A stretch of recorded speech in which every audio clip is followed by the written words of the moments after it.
Let's cut out of headlines, and you're looking at the live visuals coming in of the meeting between Giorgia Meloni and Prime Minister Modi. The Prime Minister meeting the Italian Prime Minister in Rome, with the focus being on advancing the India-Italy Joint Strategic Action Plan. There are many key outcomes that are expected, but there is also a personal equation between the two leaders that has been witnessed many times before. In fact, even as the Prime Minister arrived in Italy, Giorgia Meloni had taken to social media to welcome him, posting a selfie with him. She said, "Welcome to Rome, my friend." These are currently the live visuals that are coming in.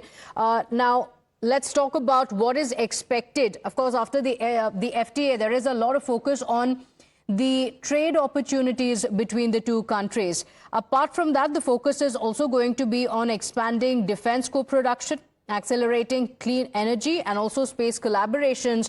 And of course, the biggest takeaway for India especially could be that the 20 billion euros bilateral trade target could be reached after this meeting. So pushing of the target for bigger bilateral trade by 2029 and making headway on the India-EU FTA is going to be one of the biggest takeaways. Apart from that, there's also going to be a lot of focus on defense and security, shifting focus from mere imports to joint defense manufacturing and co-production with securing critical maritime routes. So that's what's expected out of this meeting. This is, of course, the last leg of the Prime Minister's visit. Let me take this across to my colleague Mayank, who's joining us on the broadcast with the details of what's expected. This is, of course, the last leg of the 5-nation tour of the Prime Minister. But with Italy, India also has a very special relationship, and the equation between the two countries has only seen betterment over the last few years. There is a personal equation between the two leaders as well, as we've witnessed many times. But Mayank, take us through what are the key takeaways that are expected from this meeting? See, nothing could have been better than this, the way the things are shaping up. I mean, and it's a culmination of 5-nation trips. So, I mean, it has been broadly bringing about larger issues like economic security of India. And Italy is a place wherein lots of strategic elements have also got added into it, which includes innovation also, because India is basing lots of its defense and military on innovations and high-tech technologies, which Italy has a lot of them. And with the kind of comprehensive agreements which are taking place between the two, and the plan which is for 26-27, it is definitely, we can expect a lot of things from the meetings which are going on right now. Because a roadmap which has to be clearly defined regarding the sharing of the technology, the way the things will be moving on the strategic plank.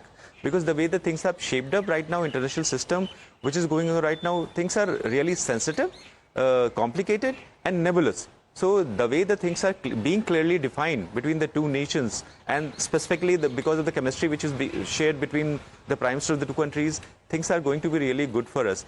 On strategic plank, on technology plank, on green tech issues, lots of agreements are expected from the two sides. On academic aspects, cultural exchanges between the two nations. So we can see lots of things. Mind it, these are based on comprehensive strategic partnerships which has gradually, as you have brought out, elevated to this extent. And there is something called as information sharing. In India, we have got IFC-IOR, which is Information Fusion Center, Indian Ocean region, which is specifically part of the Indian Navy, through which lots of sensitive information regarding trade and merchant vessels is shared, which are broadly in the terms of white water shipping. So these takes place when the trust between the two nations is elevated to that extent. I'm trying to bring it out so as to define the kind of significance the two nations have acquired between the two. So we can expect so many things, as we have already said, Pratibha. Yes. Yes, interesting. We can expect so many things, and the ties have only been getting better by the year. Do stay with us. We also have Matthew Wandam, senior journalist based in Washington, D.C., joining us on the broadcast. Thank you so much for joining us. Mr. Matthew, if I can ask you, Srinjoy Chaudhary is also with us, my colleague. But before I go to him, Mr. Matthew, how is Washington viewing this development? Of course, the key ties between India and Italy is well known, but is the US also looking at Italy as a key bridge for pulling India into Western security? What do you How is the U.S. viewing this meeting between the two leaders? I think that the Trump administration I don't know if they're willing to admit it, but they're probably a little bit disappointed because Prime Minister Meloni has been pulling away from the United States just a little bit lately, especially on, the Iran war, and it's signaled that, she's not interested in doing much to support it. So, if Italy seems to be moving away ever so slightly from the United States, and it looks like India and Italy are strengthening their ties. Italy is India's fourth largest trading partner, and has migration agreements so that many Indian workers work in Italy. And the two countries have been growing closer in recent years, whereas the United States has been becoming more distant from India, and especially with President Trump's aggressive use of tariffs, which has upset a lot of Indian industrial leaders and politicians.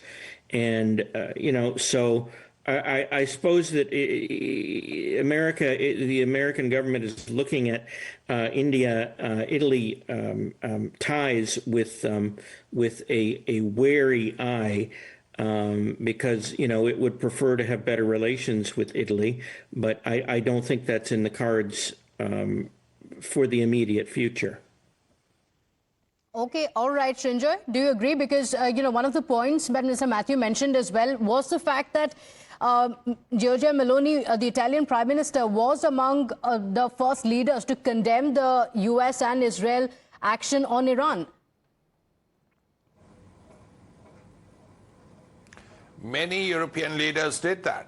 The Spaniards did it, the Italians did it, the Germans did it. It's very clear that the Europeans are saying, look, you want to go to war with Iran. Why, we are part of NATO. Why didn't you even tell us? But as far as this visit is concerned, there are a number of major issues. Yes, we are talking of strategic and defense, but to achieve that, you have to go through a lot of agreements, take a lot of decisions. One major decision that's going to happen this time is likely to be an MOU between the Enforcement Directorate and an equivalent Italian financial agency.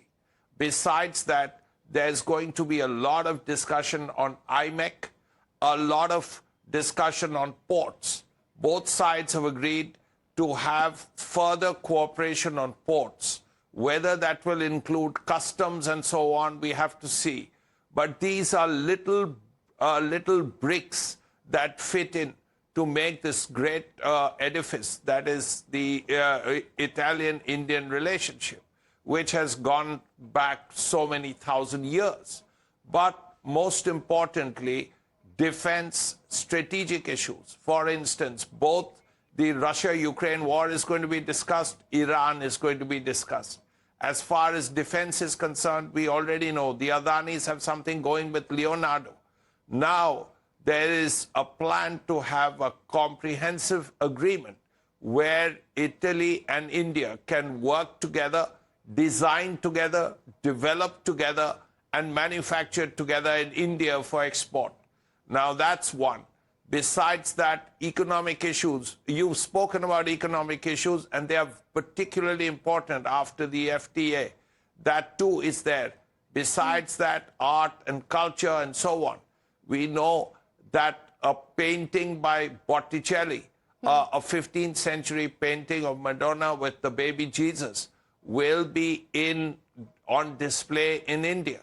The Italians are doing it specially right after Prime Minister's visit. So all these things are in play right now. And at this point, a number of agreements will be made between the two countries. The MOU I've already spoken about is going to be critical. Yes. Also, an agreement on ports, which will help both countries and in future IMEC. Okay, all right. Shinjo, I'll come back to you in just a moment. I just want to give our viewers a look at what Prime Minister Modi has tweeted. He has, of course, taken to social media. He has posted a few pictures with the Italian Prime Minister, and he says, upon landing in Rome, had the opportunity to meet Prime Minister Meloni over dinner, followed by a visit to the iconic Colosseum. Those are the pictures that have been put out by the Prime Minister, saying we exchanged perspectives on a wide range of subjects. Looking forward to our talks today, where we will continue the conversation on how to boost the India-Italy friendship. So that's how the Prime Minister has described it, saying it's the India-Italy friendship. In fact, he has posted these pictures as well. This is his visit to the Colosseum, and there are multiple other pictures as well that have been posted by the Prime Minister inside the vehicle as well as he was traveling with the Italian Prime Minister. Apart from this, of course, Giorgia Meloni, the Italian Prime Minister, also took to social media welcoming the Prime Minister as he arrived, saying, "Welcome to Rome, my friend." So it is a lot about the personal equations, and also more importantly, as we speak about the ties between the two nations. And I want to go back to Mayank on how the world is really going to view, or especially the United States is going to view, the fact that there is also going to be a defense partnership that is going to be deepened with Italy, and what it means for India, really. See, one of our experts, while he was talking to you, he has already defined very eyes. I mean, things will be viewed with very eyes. The important part is actually US had been a major player as far as defense technologies is concerned, and they had been working on improving or exchange of at least armaments and equipments is concerned from US side to India, and multiple of them are through foreign military sales route, FMS route. So as far as Italy is concerned, they have got they hold lots of technology with them, and as had been exclusively spoken by the ambassador of Italy to us and to our colleague Sanjay, it has been brought out that there would be lots of agreements as far as defense is concerned. Apart from multiple other agreements, I'm talking about specifically the things which will be keenly viewed by the other nations, and in this case military technology will be one of them. See, joint production is something on which India has been trying to work upon since quite long. Innovation is something on which India has started doing lots of things, and they have established lots of innovation centers. And if some bit of help comes from Italy, it is going to improve in so many big ways actually. And when it comes to developing technologies, actually the nations which jointly develop it, they can export it anywhere. I mean, as per the agreements between the two nations. So what we see is actually going to take a very positive turn in for the future's sake, and it's going to be really important. So that's why every nation would be watching. I mean, every nation which supplies arms and equipments to India, because India has been trying to get independent, and for sake of its strategic autonomy, this is the way India has been following since the last few years. It is going to hold a lot of significance, and every country would be watching the kind of agreements which will come out in terms of strategic realm. It's a sort of linking of Mediterranean and Indo-Pacific. Mind it, manufacturing has pivoted to Asia, and market of India, and India as a market holds a major significance apart from China. Okay, all right. Mr. Matthew, there has been some pressure on India to diversify from Russia on the military hardware, but with these ties with Italy, is it going to be seen as complementary to what the US wants India to do or what it expects, or is it going to see the European ally as a competition in this?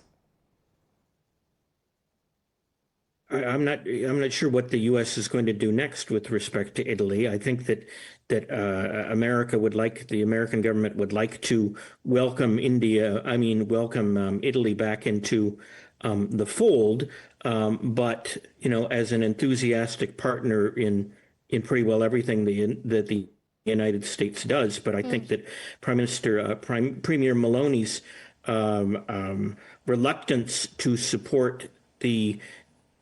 fully support the United States on the Iran war is probably going to keep some distance between the two countries for the foreseeable future. Even though Meloni is considered to be a right winger like Trump, and they otherwise are ideologically compatible, they do have differences on these foreign policy issues.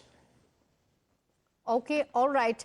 So a lot expected from this meeting, and of course the G7 dynamics will also be one to watch out for. The Prime Minister has also taken to social media. He has underlined what is expected from this meeting, and Srinjoy, and the larger visits of the Prime Minister. We're also looking at this being the last leg of it, and as he returns, the questions still remain. And we have spoken about India's role at a time when there are tensions in West Asia, as well as the Ukraine war also still continues. So it is a very critical juncture in the world order. From the five-nation visit of the Prime Minister, what have been the key outcomes, and what is it that India is going to look forward to? You spoke about Italy, of course, but as the entire visit concludes as well, what are going to be the key takeaways for the country?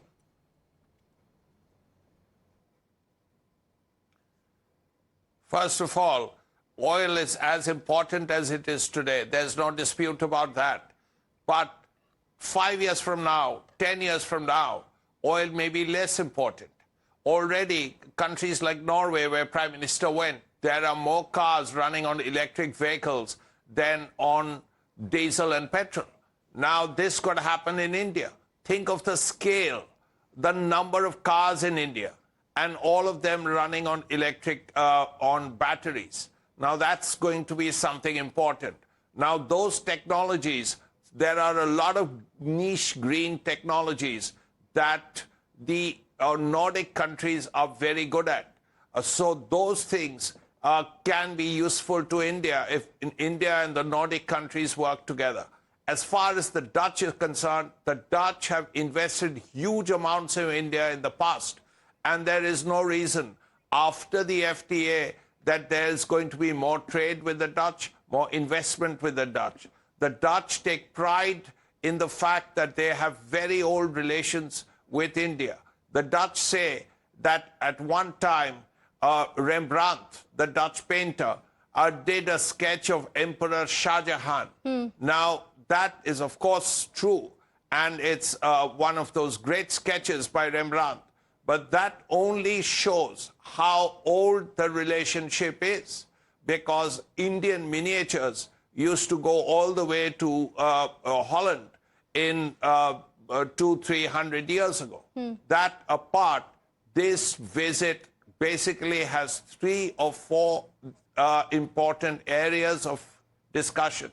One, the strategic issues, the 2 wars, and the problems they've caused vis-a-vis oil and all those things.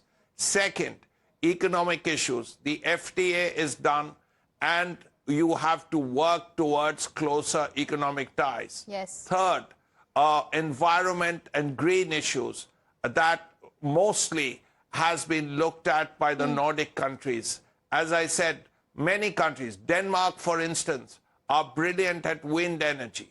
And not just wind energy, but offshore wind energy. So there is talk of wind energy plants, offshore wind energy plants off the coast of Gujarat and Tamil Nadu. So that is one. The fourth, of course, relates to defense. And with the Italians, there is a lot that can happen. And as we play out these visuals coming in from Rome, let's also play out, Srinjoy, your conversation with the Italian ambassador, who underlined the growing partnership between India and Italy across sectors, including trade, technology, clean energy and defense. Listen in. Ambassador Antonio Bartoli, this is such a pleasure.